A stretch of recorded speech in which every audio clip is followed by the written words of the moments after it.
I'll now be running you through a myGroups demo. We'll be going into an example for both the banking and funding parts of myGroups. Let's begin with the banking example. We'll be submitting a new request. We go down to the tab under Banking and select Submit New Request. Here, viewable are all the different request types. Since the most common is a reimbursement, I'll be going through that. This is the first part of the processing form. First, you fill out the payee, the name of the person that is being reimbursed.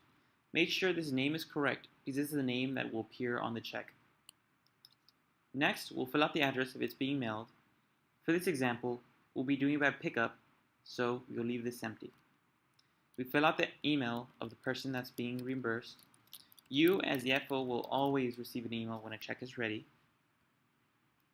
If you need it by a certain date or time, select Priority Processing and select the time when you will need it.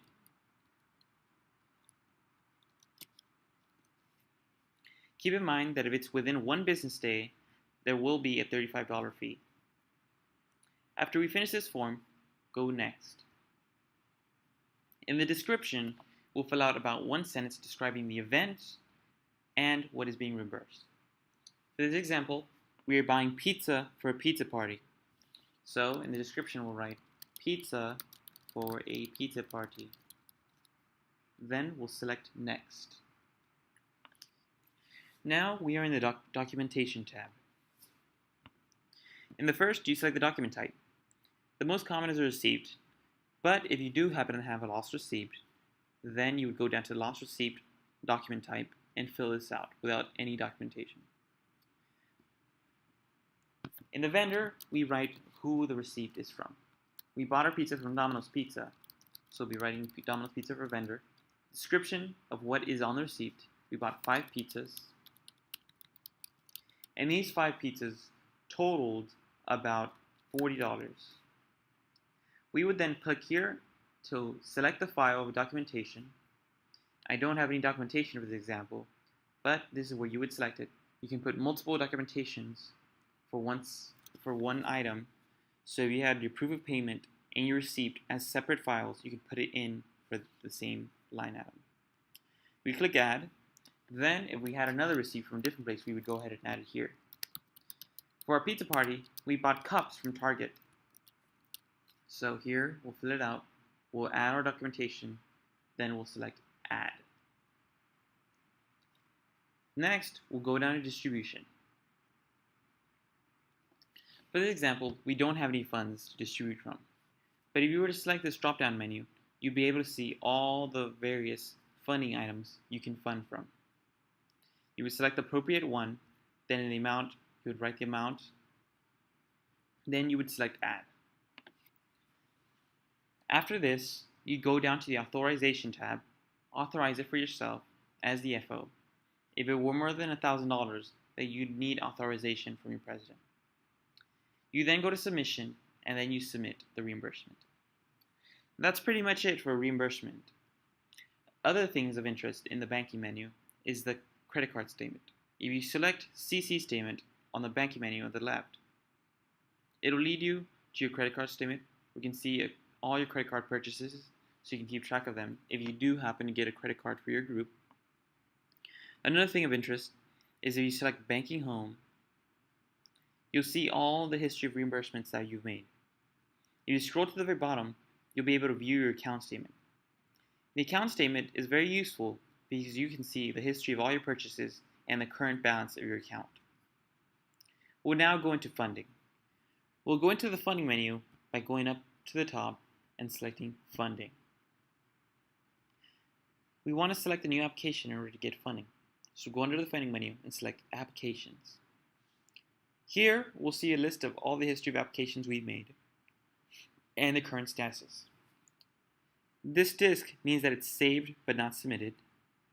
And this inbox right here means that it's submitted and it's ready to be processed by the appropriate body. We'll select Start New Application. We first want to create the budget. Our current academic year is 16-17, so we'll select that year. We need to create a new budget, so we'll select Add New Budget. We'll call this Pizza Party 2017.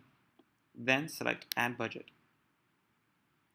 Currently, there are no line items in this budget, so we'll select Add Budget Line Item. The category is where you select the type of funding it will be. It's event food, so we select event food. Then, in the budget amount, select what you predict to spend on this, $40. In the description, describe both the event and what will this money be used for. Pizza Party will be used to purchase pizza. Then we'll select Submit. Next, we'll go on the drop-down menu on the left, go up to Budget Summary View, go back to Budget Funding View. This is to refresh the page.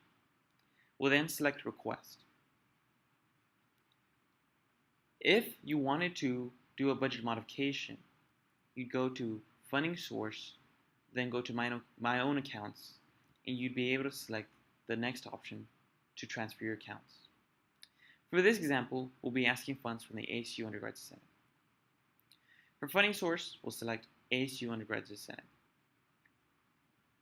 Then for the funding pool, we'll be selecting Programming, Early Discretionary, then the appropriate year.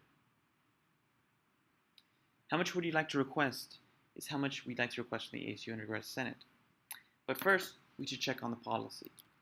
To do this, we go to asu.stanford.edu/funding. Looking at the funding guidelines, which should be at the very top of the page, we'll scroll down to event food, which is what we're intending to use.